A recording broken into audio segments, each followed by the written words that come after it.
আমি আমার বক্তব্যের শুরুতে স্মরণ করছি হাজার বছরের শ্রেষ্ঠ বাঙালি, যার কারণে পেয়েছি স্বাধীনতা, যার কারণে পেয়েছি লাল সবুজের পতাকা।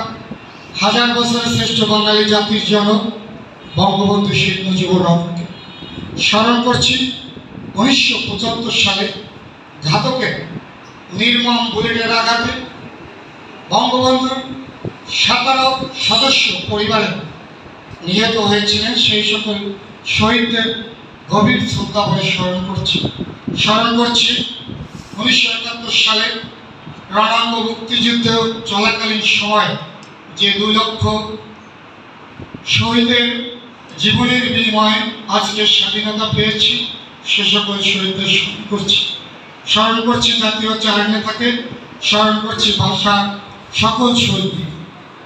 আমি বঙ্গবন্ধু শেখ মুজিবুর রহমান আমাদেরকে স্বাধীনতা দিয়েছিলেন। তিনি স্বপ্ন দেখেছিলেন এই বাংলাদেশকে অভাবমুক্ত, দারিদ্র্যমুক্ত এবং ভূমিহীন গৃহহীন মুক্ত করে একটি আধুনিক সোনার বাংলায় রূপান্তরিত করবে। এটি ছিল আমাদের স্বাধীনতা দিয়েছেন যিনি, বঙ্গবন্ধু শেখ মুজিবুর রহমানের স্বপ্ন।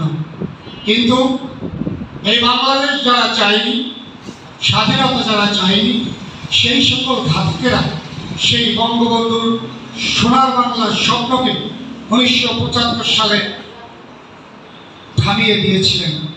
কিন্তু আল্লাহর রহমতে এই বাঙালির ভাগ্য ফেরানোর জন্য জননেত্রী শেখ হাসিনাকে বাঁচিয়ে রেখে এই দুঃখী বাঙালির মুখে হাসি ফোটানোর অবলম্বন এবং শেষ আশ্রয়স্থল হিসাবে বাঁচিয়ে রেখেছেন। বঙ্গবন্ধু শেখ মুজিবুর রহমান স্বপ্ন দেখেছিলেন সোনার বাংলা, আর তার যোগ্য কন্যা আমাদের মাননীয় প্রধানমন্ত্রী জননেত্রী শেখ হাসিনা আজকে সত্যি সেই বঙ্গবন্ধুর স্বপ্নে দেখা সোনার বাংলা গড়ে তুলছে। আমরা কচুয়াবাসী গর্বিত যে আমরা সেই বঙ্গবন্ধুর যোগ্য উত্তরসূরি, মাননীয় প্রধানমন্ত্রীর যোগ্য উত্তরসূরি, আমাদের এই বাগেরহাট কচুয়ার 2 আসনের সংসদ সদস্য হিসাবে শেখ শাহরানাথের তন্ময় ভাইকে পেয়েছি। আমরা শেখ শাহরানাথের তন্ময় ভাইয়ের হাত ধরে মাননীয় প্রধানমন্ত্রীর সকল উন্নয়ন কর্মকাণ্ড এই কচুয়া উপজেলার অলিতে গলিতে উন্নয়নের ছোঁয়া আজকে সত্যি আমরা কচুয়াবাসী ধন্য যে আমরা কচুয়াবাসী বঙ্গবন্ধুর স্বপ্নে দেখা গৃহহীন ভূমিহীন বাংলাদেশ গড়ার লক্ষ্যে তিনি স্বপ্ন দেখেছিলেন। আজকে আমরা কচুয়াবাসী সত্যিই গর্বিত। আজকে আমরা কচুয়াবাসী ভূমিহীন এবং গৃহহীন মুক্ত কচুয়া উপজেলা মাননীয় প্রধানমন্ত্রী ঘোষণা করবেন। এজন্য আমরা গর্বিত, আমরা কৃতজ্ঞতা এবং ধন্যবাদ জানাচ্ছি মাননীয় প্রধানমন্ত্রীকে।